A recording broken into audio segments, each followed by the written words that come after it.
মোৰ লগত ব্যস্ত মোৰ লৈ তেওঁলোকে চিন্তিত মই অলপ যোৰহাট লোকসভা নিৰ্বাচনৰ পিছত অনুমান পাইছিলোঁ কিন্তু ইমান যে তেওঁলোকে ভয় কৰিছে গোটেই বিজেপি ইকোসিস্টেম মোক লৈ ইমান ভয় কৰিছে মই অবাক আৰু মই তেওঁলোকক ক'বলৈ বিচাৰোঁ যে মোক ভয় কৰিব নালাগে অসমৰ জনসাধাৰণক ভয় কৰক অসমৰ জনসাধাৰণ আপোনালোকৰ ব্যৱহাৰ ভাল পোৱা নাই অসমৰ জনসাধাৰণ আপোনালোকৰ ব্যক্তিত্ব ভাল পোৱা নাই অসমৰ জনসাধাৰণ আপোনালোকৰ কামখিনি বক্তব্য মানে কথাখিনি ভাল পোৱা নাই অসমৰ জনসাধাৰণক সন্মান কৰক অসমৰ জনসাধাৰণৰ বিবেক সন্মান কৰক বিবেক শক্তিটো সন্মান কৰক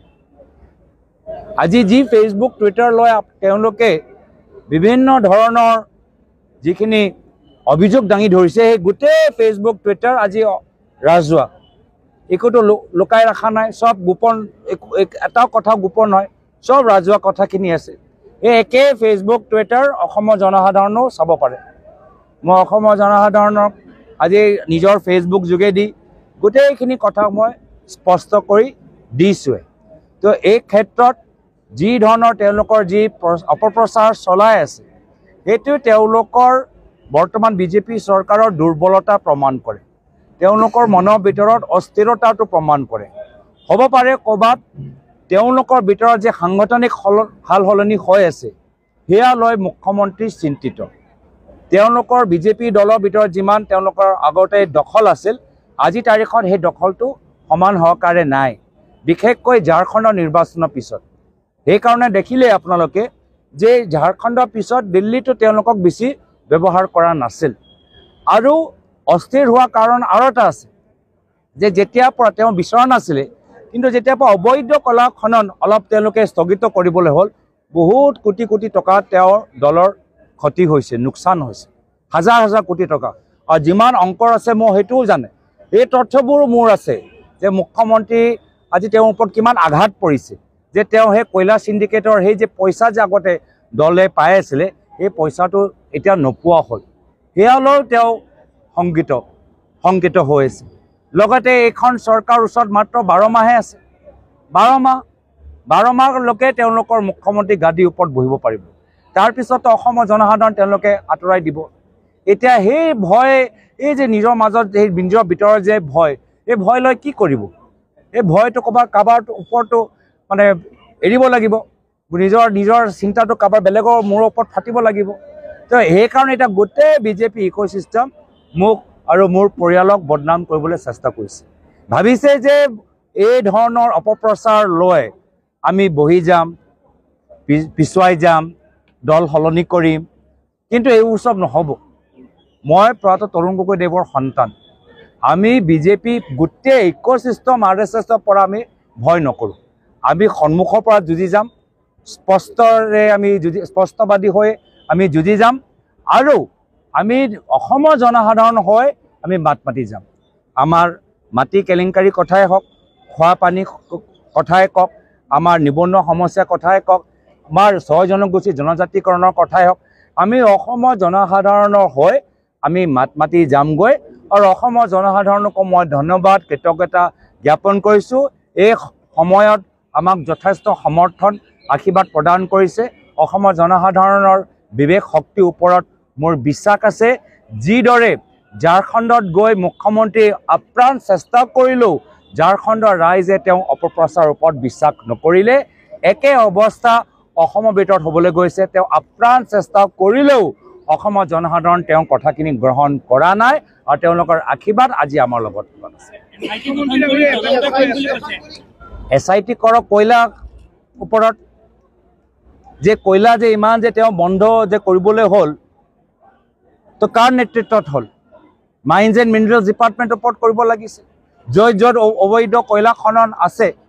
আৰু আজিকালিতো খুব ফোনৰ ৰেকৰ্ডিং আমি শুনি আছোঁ এই ফোনৰ ৰেকৰ্ডিঙত কোনোবা এজন ঘনিষ্ঠ মন্ত্ৰীৰ নাম ওলাই আছে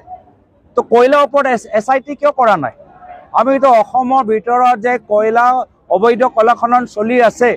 যাৰ ফলত আমাৰ উমৰাংচত কিমান মানুহৰ মৃত্যু হ'ল আমি সেয়া লৈ আমি SIT ডিমাণ্ড কৰি আছোঁ সেয়া লৈতো তেওঁলোকে SIT তেওঁ কৰা নাই কিয় এইখিনি কথাত কিবা এটা বাস্তৱ কথা ওলাই যাব সেয়া লৈ তেওঁলোকৰ ভয় নেকি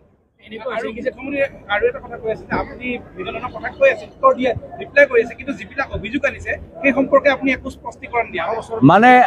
মুখ্যমন্ত্ৰীক মাত্ৰ প্ৰশ্নই সুধি আছে কিন্তু আমি ইমান বছৰৰ পৰা যে তেওঁক যে প্ৰশ্ন সুধি আছোঁ এটাও প্ৰশ্ন উত্তৰ দিয়া নাই এটা মনোজ চৌহানজী তেওঁক গুৰুত্বপূৰ্ণ প্ৰশ্ন উত্থাপন কৰিলে ডুবাই আৰু ছিংগাপুৰলৈ সেই প্ৰশ্নটো উত্তৰ দিয়া নাই আমি যে স্মাৰ্ট মিটাৰৰ ওপৰত প্ৰশ্ন সোধোঁ এইটো প্ৰশ্ন উত্তৰ তেওঁ নিদিয়ে মুখ্যমন্ত্ৰী খালি প্ৰশ্ন সুধি থাকিব নে নিজে তেওঁক সোধা প্ৰশ্নৰ উত্তৰ দিব এটাও তেওঁক সোধা প্ৰশ্নৰ উত্তৰ দিছে নেকি আজি কলিয়াবৰত এটা কেছ চলি আছে সেই এটা প্ৰশ্ন তাৰ উত্তৰ দিয়া নাই তেওঁ PPE কথা উল্লেখ কৰিলে কিছুমান কথাটো আপোনালোকে নিজৰ সাংবাদিকসকলে উল্লেখ কৰিছে এটাও প্ৰশ্ন উত্তৰ তেওঁ দিছে নেকি তো মই মুখ্যমন্ত্ৰীক কৈছোঁ যে আপুনি মুখ্যমন্ত্ৰী প্ৰশ্ন সোধাও অধিকাৰ আছে উত্তৰ দিয়াও অধিকাৰ আছে যিদিনা মুখ্যমন্ত্ৰী জনসাধাৰণৰ সোধা প্ৰশ্নৰ উত্তৰ দিবলৈ আৰম্ভ কৰিব সেইদিনা ময়ো তেওঁৰ প্ৰশ্নৰ উত্তৰ দিম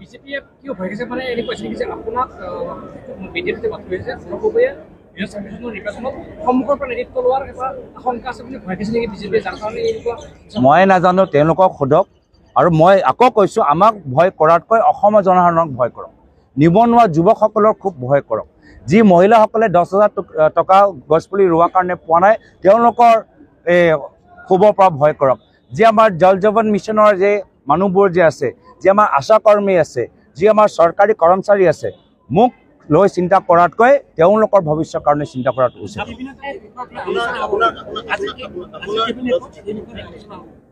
মই কৈছোঁ কেবিনেটৰ ভিতৰত 6 জনগোষ্ঠী জনজাতিকৰণ কেতিয়া হ'ব তাৰ ওপৰত আলোচনা হ'ব লাগে কেবিনেটৰ ভিতৰত আজি যে আমাৰ কাৰ্বি আংলঙত বিঘাই বিঘাই মাটি আজি আমি জংগলবোৰ হেৰাই পেলাইছোঁ তাৰ ওপৰত হ'ব লাগে আজি কেবিনেটৰ ভিতৰত যে আজি আমাৰ বিভিন্ন বাগানৰ ভিতৰত ATC বাগানৰ ভিতৰত তেওঁলোকে 2050 টকা আজি তেওঁলোকে কিয় পোৱা নাই য'ত তেওঁলোকে আইন বনাই দিছে যে বাগানৰ শ্ৰমিকসকলে 2050 টকা পাব লাগে আজি আমাৰ চিনাবৰা বাগানৰ মানুহবোৰ কিয় ধৰ্ণা দিবলৈ হৈছে 250 টকা কেতিয়া তেওঁলোকে দিব তাৰ ওপৰত আলোচনা হ'ব লাগে 351 কথাটো মই নকয় 250 টকাটো দিয়ক 6টা জনগোষ্ঠী জনজাতিকৰণৰ কথা কওক তো এইখিনি কথা তেওঁলোকে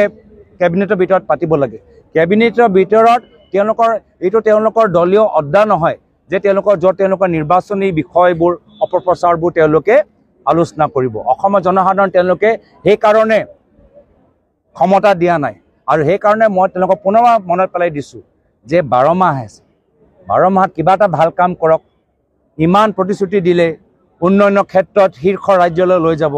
শীৰ্ষ ৰাজ্যটো লৈ যাব নোৱাৰিলে নিজে কৰৰপতি হৈ গ'ল কিবা এটা ভাল কাম কৰক ক্ষমতা বেছি দিন নাই 12 মাহ এনেকৈ গুচি যাব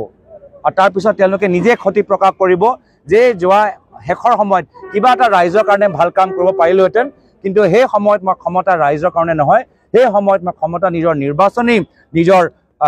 প্ৰচাৰৰ বাবে মই ব্যৱহাৰ কৰিম